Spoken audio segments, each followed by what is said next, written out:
नमस्कार, मी Bhimrao Lonare. IBM TV 9 news आणि WH न्यूज मध्ये मी आपलं स्वागत करीत आहे. यावेळी मी नागपूर प्रेस क्लब येथे आहे. दीक्षाभूमी येथे अंडरग्राउंड पार्किंग संदर्भात संभ्रम निर्माण झालेला आहे. नेमकं काय कारण आहे? दीक्षाभूमीमध्ये अंडरग्राउंड पार्किंग जे आहे त्याच्याबद्दल लोकांचा वाद आहे. समाजामध्ये वेगवेगळ्या प्रकारचे लोक असतात. काही लोकांनी अशा प्रकारच्या अफवा पसरविला की या अंडरग्राउंड पार्किंगमुळे स्तूपाला आणि बोधवृक्षाला धक्का लागणार आहे. समाजामध्ये पॉझिटिव्ह विचार करणारे लोक निघाले की विकास होते तर विकास होऊन जाऊ द्या ना. कमीत कमी दादासाहेब गवईंच्या मेहनतीमुळे ही दीक्षाभूमी झाली. पीपल्स एज्युकेशनचं काय झालं? बाबासाहेब आंबेडकरांच्या आईचं स्मारक साताऱ्यामध्ये कुठेच सुरुवाती होत नाही. रमाबाई आंबेडकर यांचं स्मारक मुंबईला कोणी करण्यासाठी प्रयत्न करत नाही. इंदू मिलचं काम तसंच अधुरं होत आहे. आम्ही कसं तरी करतोय, पण तरी सुद्धा काही लोक पॉझिटिव्ह आहेत, काही लोक निगेटिव्ह आहेत. मला दोघांचाही विचार करावा लागेल. आणि सगळ्यात महत्वाचं की पार्किंग इथे असू देणं किंवा पार्किंग तिथे नसू देणं याचा अधिकार माझ्याकडे नाही आहे. हा बनते ससे सूर्य यांच्याकडे आहे. आमचे सगळे अधिकार त्यांनी काढलेले आहेत.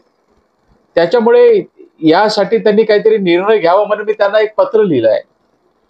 तुम्ही NIT चेअरमॅनकडे पत्र लिहा आणि या अंडरग्राउंड पार्किंगमुळे स्तूपाला बोधी वृक्षाला काही त्रास होणार नाही होणार याची माहिती NIT कडून घ्यावी, त्यांच्या तज्ज्ञांकडून घ्यावी आणि त्यांच्या तज्ज्ञांचा जो रिपोर्ट आहे, विविध रिपोर्ट्स राहतील, पोल्युशन झालं, ध्वनी प्रदूषण झालं, स्ट्रक्चरल झालं, याच्या रिपोर्ट बनायचे जे इंजिनियर्स आहेत आमच्यातर्फे आम्ही त्यांच्यासमोर ठेवू. त्यांनी ओके केलं तर ठीक आहे. तरी सुद्धा ओके झाल्यानंतर भावनात्मक प्रश्न आहे, चिथावणीखोर लोक आहेतच. त्याच्यामुळे निर्णय घेणं सोपं नाही आहे. पण निर्णय घेण्याचे अधिकार केवळ बनते ससे सूर्य आहे. इथे स्मार्किंग असावं की नसावं याचा निर्णय बनते ससे सूर्यच घेऊ शकतात. नाही, तुम्ही वारंवार जो म्हणजे तुमची बाजू जी आहे दीक्षाभूमीची आणि जो वाद सुरू आहे पार्किंगला घेऊन, अंडरग्राउंड पार्किंगला घेऊन, तुम्ही वारंवार तेच म्हणतात की भदंत सुरेश ससाई नागार्जुन हे म्हणजे डॉक्टर बाबासाहेब आंबेडकर स्मारक समितीचे अध्यक्ष आहेत. त्यांच्याकडेच तो म्हणजे त्यांच्यामुळेच हा वाद निर्माण झालेला आहे असं तुमचं मत आहे? वाद हा निर्माण झालेला आहे, त्यांच्यामुळे नाही झाला. पण वाद मिटवण्याचा पत्र त्यांनी दिलं असं तुमचं मत आहे का? अग्रीमेंट त्यांनीच केलेली आहे. केव्हा केली अग्रीमेंट? अग्रीमेंट ही जी झाली सरकारसोबत ती त्यांनीच केलेली आहे. आणि अग्रीमेंट झाल्यानंतर आज तो वाद पुढे येत आहे.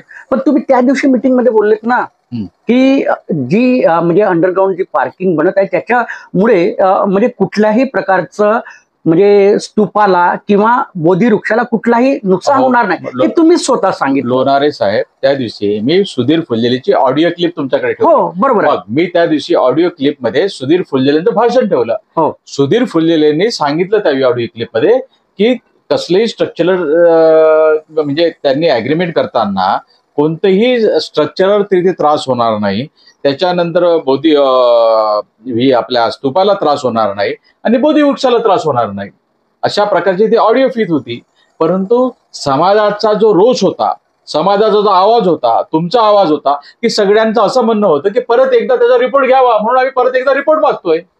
काय वाईट आहे? एक अश्युरन्स झाल्यानंतर एकदा का NITने जर आपल्याला अश्युरन्स दिलं असेल किंवा एकदा जर रिपोर्ट दिला असेल की स्टेबिलिटी नाही आहे, पण जनतेच्या रोषासाठी, जनतेच्या रागासाठी परत एकदा आम्ही रिपोर्ट मागितला आणि परत एकदा रिपोर्ट घेतला तर काय वाईट आहे? नाही, आतापर्यंत तुम्ही रिपोर्ट का नाही घेतला? म्हणजे नागपूर सुधारा पण राग, लोकांचा रोष आता सुरू झालेला, रिपोर्ट पहिलेच होत आहे. रोष आल्यामुळे आम्ही वी आर टेकिंग 6 महिने झाले या प्रोजेक्टला 6 महिने झाले आणि 24 महिन्यात हा प्रोजेक्ट पूर्ण होणार आहे. कारण आम्ही NITच्या अधिकाऱ्यांशी आम्ही चर्चा केली या संदर्भात. त्यांनी म्हणाले की कुठल्याही प्रकारचा धोका नाही अंडरग्राउंड पार्किंग, असे त्यांचं मत आहे अधिकाऱ्यांचं. यावर तुम्ही काय सांगा? लोणारे साहेब, जेव्हा लोकांचा राग असतो तो दुर्लक्षित करता येत नाही. त्यांच्या समाधानासाठी परत एकदा रिपोर्ट मागत आहोत आम्ही आणि मागून घेऊ. केव्हापर्यंत मागणार? आम्ही पत्र लिहिलेलं आहे. तुम्ही सुद्धा पत्रकार परिषदेमध्ये होते आहे की मी भन्तेला पत्र लिहिलेलं आहे की ताबडतोब त्यांनी NIT कडून पत्र घ्यावं म्हणून. म्हणजे अध्यक्ष महोदय घेतील का? बिलकुल अधिकार त्यांना आहे. त्यांनी आमचे अधिकार काढले, मी आताच सांगितलं आहे. म्हणजे तुम्हाला काहीच अधिकार नाही? त्यांनी दिले नाहीत. कारण की याच्यापूर्वी जेव्हा जेव्हा काही पत्र लिहिले एखादं, तर त्याच्यावरती त्यांचं काउंटर पत्र आले की यांना काही अधिकार नाही. मी दीक्षाभूमीमध्ये क्रिकेटची जी अकॅडमी आहे ती बंद करण्याचं पत्र दिलं. भन्तेने त्याच्यानंतर लगेच पत्र दिलं की यांना काही अधिकार नाही, परत क्रिकेटची अकॅडमी. मेजॉरिटी तुमच्याकडे आहे ना, मग अधिकार का नाही? तुम्ही सचिव आहात, म्हणजे सचिव आता कोण हा प्रश्न. आमच्या चॅरिटी कमिशनर मध्ये माझं चेंज रिपोर्ट साठी दिलेलं आहे, त्यांनी ऑब्जेक्शन घेतलेलं आहे. मग सचिव कोण आहे आता? सचिव कोणीच नाही. सचिव ऑन पेपर मी आहे, त्यांनी ऑब्जेक्शन घेतलेलं आहे. मग तुम्ही आंबेडकरी जनतेसमोर कशाला येता? सचिव नाही म्हणतात. मी चेंज रिपोर्ट साठी टाकलेलं आहे. त्यांनी बघा, राजेंद्र गवई हे डॉक्टर बाबासाहेब आंबेडकर स्मारक समितीचे सचिव नाही. मग स्पष्टीकरण देण्यासाठी आंबेडकरी जनतेसमोर का फुलझले का नाही? त्यांना विचारा. समजा मी सचिव नसेल, सदस्यता आहे, सदस्य या नात्याने येईल. अच्छा, सदस्य या नात्याने तुम्ही? मी सचिव म्हणूनच येत आहे, पण तुम्ही जर समजत नसाल तर सदस्यता आहे ना कमी. फुलझले साहेब का नाही येत आहे? तुम्ही त्यांना विचारा, मला काय विचारताय तुम्ही? एक प्रश्न असाही निर्माण होता, हे आता 1 जुलैला एक आव्हान केलेलं आहे एकूणच आंबेडकरी जनतेने की तिथे येऊन म्हणजे एक चर्चा होणार आहे, म्हणजे समिती आणि तुमच्याशी वगैरे असं एक आंदोलनाची भूमिकेत आंबेडकरी जनता आहे. जनता आक्रमक होती. मला गजगाटे साहेब तिथे त्यांना भेटायला गेले, त्याच्यानंतर एक डेट मागितली.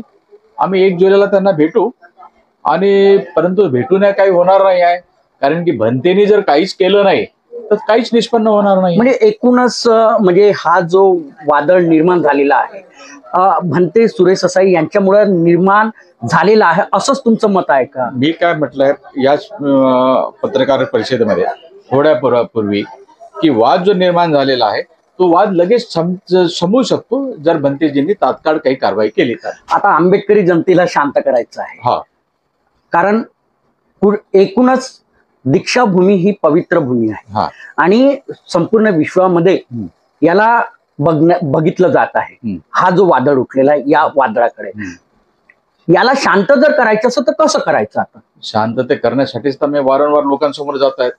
तुम्ही आणि याच्यापूर्वीचे कोणतेही सचिव किंवा कोणतेही सदस्य गेलेले नाही आहेत, परंतु आमचा विचार आहे की हे वातावरण थांबावं, की या लोकांचा राग थांबावा, म्हणून लोक आक्रमक असताना सुद्धा आम्ही वारंवार त्यांच्याकडे जातोय, आम्ही प्रयत्न करत आहोत. 1 जुलैला काय करणार?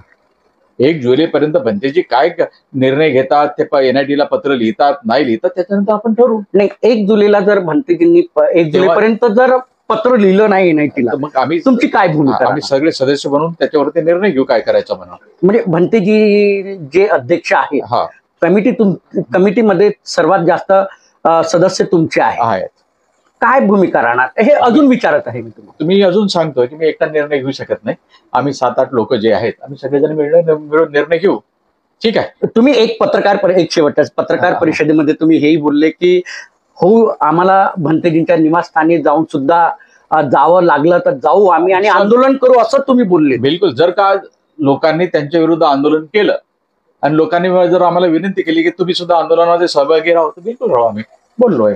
ठीक आहे. निश्चितच हे आमच्या सोबत होते डॉक्टर राजेंद्र गवईजी, जे डॉक्टर बाबासाहेब आंबेडकर जे स्मारक समिती आहे त्यांचे सचिव आहेत, आणि त्यांनी एकूणच सांगितलेलं आहे की जे अंडरग्राऊंड जी पार्किंग आहे दीक्षाभूमीला बनत आहे, त्या संदर्भात जो वादळ निर्माण झालेला आहे आणि संभ्रम निर्माण झालेला आंबेडकरी जनतेमध्ये, तो संभ्रम दूर करण्याचा आम्ही प्रयत्न करत आहोत. आणि हा वादळ निर्माण करण्यामागे कोणाचा कट कारस्थान आहे त्याचाही शोध घेऊ. परंतु तुम्हाला एक गोष्ट अजून सांगेल की भदंत सुरेश ससाई जे आहेत त्यांच्याकडे राजेंद्र गवई यांनी चेंडू फेकलेला आहे.